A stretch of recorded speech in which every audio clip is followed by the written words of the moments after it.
Pourquoi? Parce que l'acte sexuel, la sexualité pose un problème, c'est un problème sexuel. Donc, contrairement donc à tous les autres besoins biologiques, la sexualité est fondamentalement relationnelle. Fondamentalement relationnelle. Dans un premier temps, j'ai défini la sexualité comme étant une fonction de reproduction. Donc la sexualité, c'est une relation, une vraie sexualité, c'est une relation, c'est un savoir vivre avec. Alors je prends seulement ces trois fonctions. Donc la reproduction, l'affection et l'érotisme. Les participants à cette conférence débat ont eu plusieurs questions et suggestions qui ont été adressées à l'orateur du jour. Quand on voit très bien l'éthique sexuelle, souvent dans le monde, la déviation sexuelle vient peut-être pour avoir des financements sur la base matérielle. Vous allez constater par exemple les homosexuels aux États-Unis. Une fois vous avez un couple homosexuel, c'est un couple très financé. Même des pays, si vraiment la loi est dans la constitution du pays, la loi est autorisée, les homosexuels sont autorisés dans le pays est tellement très financé. Même ici, localement, un papa qui couche avec sa fille, vous allez voir là-dessus, il y a, en dessous là, il y a une base là matérielle. Vous allez constater, non, le papa c'est un boutiquier, le papa c'est un commerçant. La déviation d'éthique sexuelle, souvent c'est sur base de matériel. Je suis d'avis avec lui quand il dit que la finalité de l'amour c'est la propre. Et donc les enfants sont le fruit de l'amour des deux conjoints. Ça, je suis parfaitement d'accord. Mais la question est de savoir, quelqu'un qui passe par la pratique de la fécondation in vitro, et curieusement un couple infécond parvient à avoir quand même un enfant dans la maison. N'est-ce pas là une réalisation du monde scientifique et quelque chose qu'on peut louer? Je ne sais pas si l'orateur peut nous donner son point de vue. Mais je reviens encore sur le titre. Éthique sexuelle. Quand nous analysons en profondeur la terminologie sexualité ou sexuelle, elle est plus large, plus éparse. Mais dans l'exposé, je me suis rendu compte que l'abbé a eu une conception un peu réductionniste, prenant la sexualité seulement aux relations sexuelles. Ne faudrait-il pas que l'abbé puisse utiliser le terme de génitalité, comme le préconise bien sûr la psychologie de profondeur qu'est la psychanalyse de Freud, utiliser le terme de génitalité à la place de la sexualité. Voilà pourquoi, dans ce sens-là, la sexualité va se clore en des termes de solution aux besoins. Pourquoi? Parce que quand quelqu'un prend régulièrement des sucettes ou des bonbons, il trouve le plaisir, il entre en sexualité avec ce qui lui donne plaisir. Et dans ce sens-là, la femme deviendra l'objet de sexualité. C'est à ce niveau-là que j'aimerais à ce que l'abbé puisse un peu éclaircir comment est-ce qu'il a réduit la sexualité seulement à l'unique activité, relation sexuelle ou coït. On a considéré l'éthique sexuelle comme une prescription. Étant une prescription, c'est-à-dire qui est déterminée dans un cadre social bien défini, pour dire qu'il devient un fait social. Et parmi les caractéristiques d'un fait social, l'effet social est normal, pour dire que ce qui peut être considéré en Amérique comme normal, mais en RDC peut être considéré comme anormal. Alors, il peut arriver par exemple, les gens qui vivent en RDC, nous qui sommes jeunes, comme c'est une journée qui honore les jeunes, dans un milieu quelconque, précisément à Moba, les jeunes préfèrent mieux de vivre l'homosexualité, je m'excuse, au détriment du mariage mixte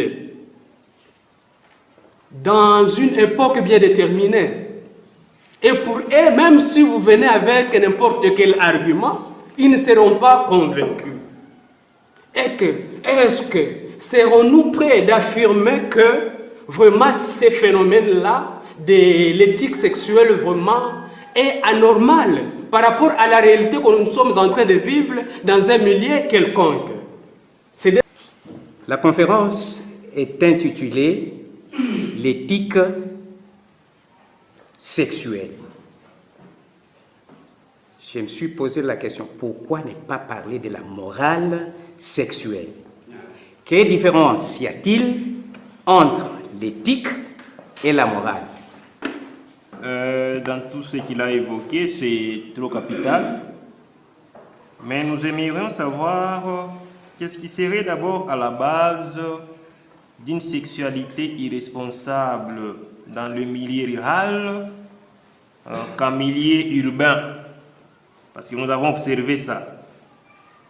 J'aimerais aussi savoir une deuxième préoccupation pour raison de satisfaction. Il y a un partenaire qui n'est pas satisfait et pourtant ils sont déjà dans le mariage. Faudra-t-il toujours supporter cette situation parce qu'il n'y a plus la présence du plaisir, ou soit prendre la décision d'émigrer là où on va trouver quand même du plaisir? Merci. Important, n'est-ce pas, comme conférence pour moi, puisque en fait le drame, on ne veut pas parler du sexe dans nos milieux en général, n'est-ce pas? Je vais revenir un peu sur l'éthique et la morale, n'est-ce pas? L'éthique, en fait, c'est un thème philosophique et la morale, thème théologique. Mais justement, comme il a dit l'éthique réfléchit sur le bien et le mal. Mais d'autre part, ce n'est pas comme ça, comme réflexion, n'est-ce pas? Deuxième chose, il n'a pas tout dit ici. Vous devez savoir ceci dans la vie. Les femmes érotiques ou les hommes érotiques, les hommes obsédés ou les femmes obsédées, les femmes ceci, cela, cela. Ça arrive parfois, vous devez savoir ça, que la femme ou l'homme quitte la maison et trouve mieux ailleurs. Peut-être. Parce qu'il y a quelqu'un, puisqu'elle est obsédée. Ça te fait même 2 minutes. Je parle puisqu'il est spécialiste lui-même. J'ai dit ici, il a travaillé sur ce thème-là. Alors, moi, ma petite question est ceci. Est-ce que vraiment les filles de 18 ans sont des mineurs chez nous? Est-ce que mineurs? Quel conseil que tu peux, comme conférencier, est-ce qu'on se remet dans cette histoire de 15 ans, tout ça, pour l'Église catholique, je sais, la femme au moins, la fille au moins 14 ans, le droit canon au moins 14 ans, et l'homme au moins 16 ans. Jusqu'aujourd'hui, ce n'est pas encore facile, ça. Mais on nous apprenne aujourd'hui que nos filles de 17 ans mineurs, tout ce qui est artificiel, a des conséquences. Vous savez ce qui s'est passé en Europe il y a 10 ans, je pense, hein, avec la vache folle.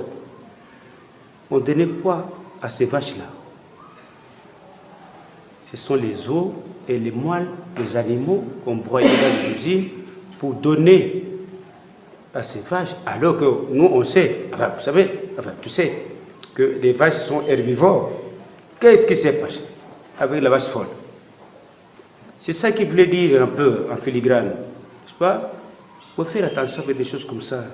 Bon, il y a une femme qui avait perdu son mari il y a au moins 5 ans. Elle tombe malade. Quand elle va à l'hôpital, le médecin lui dit que comme tu n'as pas de mari, fais tout d'avoir un mari. En ce moment-là, vous avez appris au moins 3 fonctions-là. Où est-ce que vous voulez classer cet acte? Dans ses réponses, l'orateur du jour a dit: Frère, quand vous parlez de l'homosexualité qui peut être tout à fait admise en Europe et n'est pas admise ici, ou admise dans certains milieux et n'est pas acceptée dans... La morale est une morale toujours située. Mais par rapport à la nature de l'homme, c'est là qu'on va vers les déviations. Vous allez considérer que, d'une façon générale, même dans les pays où des trucs comme l'homosexualité est acceptée, et vous allez voir que beaucoup de personnes qui vivent l'homosexualité n'ont pas tendance à se montrer clairement qu'ils sont homosexuels. Parce qu'ils considèrent eux-mêmes, savent que ce n'est pas un état naturel. Ce n'est pas un état naturel. Mais nous sommes en train, comme je l'ai dit, nous allons vers une société de crise. Une société où le libertinage est en train de prendre des essors. Et nous sommes en train d'entrer dans une situation, dans une époque où la politique est en train aussi de monter. Dans une société où on commence à comprendre que le pouvoir vient du peuple. Et que si on ne satisfait pas le peuple, on est foutu. Alors, pour avoir par exemple des voix aux élections, on s'est dit, bon, ok, il faut prendre les homosexuels et les mettre à l'aise, les homosexuels, comme ça au moins j'aurai des voix. Alors que celui qui utilise ces homosexuels pour avoir des voix, lui-même n'est pas homosexuel et il ne veut même pas entendre parler de l'homosexualité.